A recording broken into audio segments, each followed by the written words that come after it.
Leader of the Federal Liberal Party, Sussan Ley, used a semi-automatic rifle to defend herself against an unknown man who was acting strangely towards her when she was a young woman. She was alone in a remote part of New South Wales, and way back then, in those bad old dark days, she could legally carry a semi-automatic rifle with her for the purpose of self-defense. The incident itself ended relatively undramatically. The man left in a hurry, and Sussan never had to pull the trigger, which is good because the rifle wasn't actually loaded. But even an unloaded rifle is a pretty good deterrent against people who would seek to do you harm.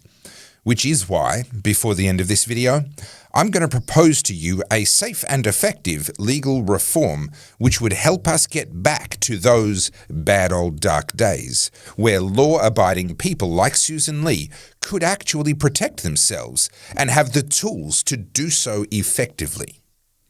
Now, Sussan Ley recounted this story recently, and she's received a great deal of positive coverage about the incident from the mainstream media, but I see a little differently. I see this as the final proof, if any more were needed, that Sussan Ley is a rolled gold hypocrite. She loves to talk about the need for women to be kept safe, and yet she supports policies which are designed to make sure that no modern woman in Australia today will be able to keep herself safe in the same way that Sussan Ley was able to do when she was a younger woman. My name's Topher. This is the Topher Project, and I help busy people like you to keep up with the world as it changes around you. Now, I am 100% viewer supported, so if you'd like me to keep the Topher Project going with more Australian content like this, then please buy me a coffee via the button at topherfield.net and check out my books, DVDs, and merch from goodpeoplebreakbadlaws.com. Now, the further into this story from Sussan Ley we go, the worse it gets for her. And I'm going to be quoting from a news.com.au article which tells the story. She was driving to Queensland to take up a job flying planes. Good on her. And she recognised the need for her to be able to protect herself whilst alone. So she says she swung through a shop in Queanbeyan and bought a rifle. Sounds like a casual shopping trip, like she was picking up a new pair of boots. And to be fair, that's pretty much how buying a new rifle ought to be. Clearly there was no waiting time, there was no registration malarkey involved. Sussan even said that the owner of the gun shop said, "This will suit you because you can fit it under the seat." The purpose of this rifle was not hunting or sport, it was self-defense. She didn't want it in the boot or in the back, she wanted it within arm's reach, and rightly so. She goes on to say that when she went to sleep that night, she tucked the unloaded gun next to me in the swag. That night, a motorcyclist pulled up to where she was sleeping and asked her, "You on your own, are you?" Sussan says, "A line came to me, I think from a Clint Eastwood movie. No, I'm here with my tall, skinny mate." And to be fair, that's a pretty good line under the circumstances. Now, Sussan finishes the story saying, "By that time I was shaking. I managed to effectively pick up the gun, point it in his direction, and he disappeared very quickly."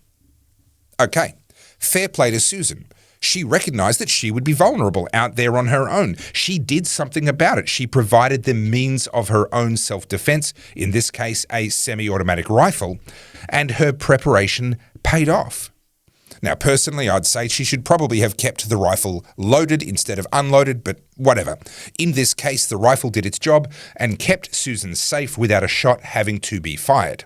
And let me be clear, I'm glad that she was safe. I've been very critical of Sussan Ley in the past. I'm about to be critical of her again in this video. And for as long as Sussan Ley keeps advocating for terrible policies on everything from the Murray-Darling Basin Plan to net zero to globalism, I will keep criticising her. But I wish her no harm, and I'm glad that she had a gun with her on that day. I'm glad that thanks to that gun, that man was not able to do whatever it was that he might have had in mind that night. But with this incident in her past, and with that incident now on the public record, it is, in my opinion, absolutely unforgivable that Sussan Ley continues to support this long-standing Liberal Party policy against allowing law-abiding Australians, including law-abiding Australian women, to own guns for the purpose of their own self-defence. If you want to own a gun in Australia, you have to provide a lawful excuse in order to qualify for a licence. And Unfortunately, they don't accept "because you have no damn right to tell me I can't" as an acceptable excuse, and they also don't accept self-defense as a lawful excuse either. What's amazing to me is the hypocrisy of it all. Guns are used routinely to protect our politicians, and there are special Australian Federal Police task force protections for any of the higher profile politicians or the ones that have received any sort of specific threats against them, and that's how it should be. And guns are also used to protect our money as well. But clearly you're not as important as our politicians and not as important as money, because to protect myself and my family is not considered a lawful excuse for you or I to own a gun. It is hypocrisy coming from any politician, but it is especially rank hypocrisy coming from Sussan Ley. Not only has she spent a considerable amount of her life in the country, with guns being a big part of life out on the land, now we also know that she not only owned a gun, but she bought it for the purpose of self-defense, and then she needed it. She used it successfully for that purpose. And what makes this especially galling for me is that Sussan to this day professes to care ever so much about the safety and welfare of women. She's quoted in this very same article as saying, "A lot of women raised the issue of safety. I said at my press club speech that I will always put the safety of women and children above politics." Never mind the misandry inherent in caring about the safety of women and children, but making no mention of the safety of men. Let's not forget that nearly 70% of all murder victims are male. And yes, it's true that the overwhelming majority of perpetrators are also male. But that makes no difference to the men who are being killed at a ratio of 2 to 1. And yes, it's true that intimate partner homicide is overwhelmingly men murdering women. But even with those numbers incorporated into the overall total, still, men are twice as likely to be murdered compared to women. So how can the Leader of the Opposition, someone who presumes to be a future Prime Minister of all Australians, dismiss that fact out of hand, not even bring up the safety of men? She says, "I will always put the safety of women and children above politics." So presumably, the safety of men, well, it's perfectly fine to play politics with that. Is that what she's saying? You know what? Don't even bother answering. Because we both know that our police, our courts, and our politics are anti-men at the moment, and this video is not going to change that, so let's just move on. The bigger and more relevant issue here is that Sussan Ley professes to care about the safety of women while denying those women the exact tool that she as a woman bought and used for the purpose of her own self-defense and had to use in that capacity. She knows how valuable guns are for the protection of women. And don't give me some BS about how it's different now. No, it's not. I wish it were. I wish we lived in a time when I didn't have to worry about whether my wife is going to be safe when she goes out at night. Or as my daughters grow up and get older, I wish that I would never have to worry about what other people may try and do to them. But we live in a world that is essentially exactly the same as the world was when Sussan Ley needed that rifle to ward off a man who may have had some very evil intentions that night on the side of that remote road in rural New South Wales. The difference is now that Sussan's made it. She's got protection, she's wealthy, she's protected, and she's part of a cabal of wealthy, privileged, powerful, protected politicians who deny to women Australia-wide the right to defend themselves in the very same way that Sussan Ley defended herself back then. Hypocrite is too nice of a term. I find this frankly disgusting because Sussan can't claim ignorance. She can't say she didn't know about the problem. So, in the interest of being constructive and giving us all a way to move forward, let me propose a simple reform to get us started, something which we all should hopefully be able to agree on pretty easily and will put the right kinds of firearms back into the hands of the right kinds of people so that law-abiding Australians, including law-abiding Australian women, will be able to protect themselves from those who would seek to do them harm. Here's my proposal. If you've been an adult Australian citizen for at least 10 years, and in that time you've got no criminal record, then you should be able to get a license to own a shotgun that isn't a semi-automatic, and have that shotgun with you loaded in your home, in your business, and in your car for the purpose of self-defense. Now let's work through the logic of that step by step. Firstly, specifically shotguns, because shotguns are ideal short-range self-defense weapons. They can't really do a lot of harm out at a distance, which makes them perfect for defending your home without a risk of putting bullets through the front door of the house over the road. You can hurt the thing that you need to hurt, but you're very unlikely to hurt something out in the distance the way that you might with a rifle. Secondly, this is only for people who have been adults in Australia for over 10 years as citizens.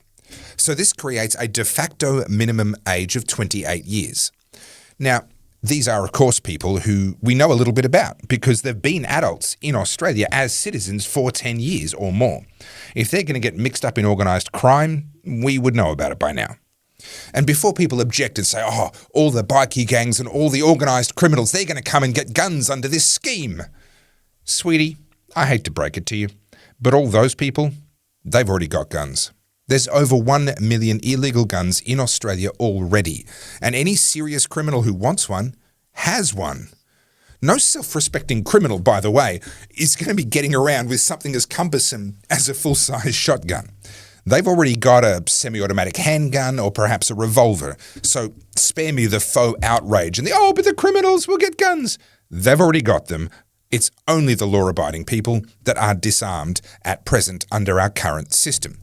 Now, under this scheme, we allow law-abiding people to have those shotguns with them in their cars, in their houses, in their workplaces, and de facto, of course, this means allowing those people to then carry those shotguns with them when moving between those various locations.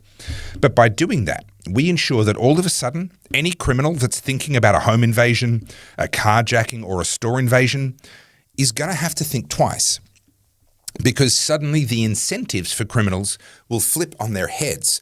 Right now, criminals target homes and cars and stores when they know the owners will be there because they want the keys. They want the valuables, and they have no fear of people defending themselves because the victims are all disarmed. As a result, what we have right now is armed criminals targeting people, specifically going for the people when the people are there and able to be present, so they become victims of violent crime. They're not just going for property when it's not attended. Now, this change in the laws will flip this on its head. Criminals will very quickly go back to doing what they mostly used to do, which was trying to commit their property crimes when the owners aren't there. See, that's what happens when they're afraid of the owners.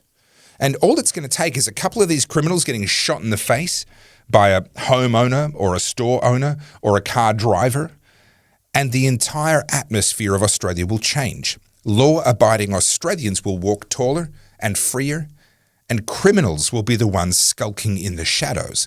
Right now, have you noticed it's the opposite? Law-abiding people are fearful, and it's the criminals who are walking around brazenly.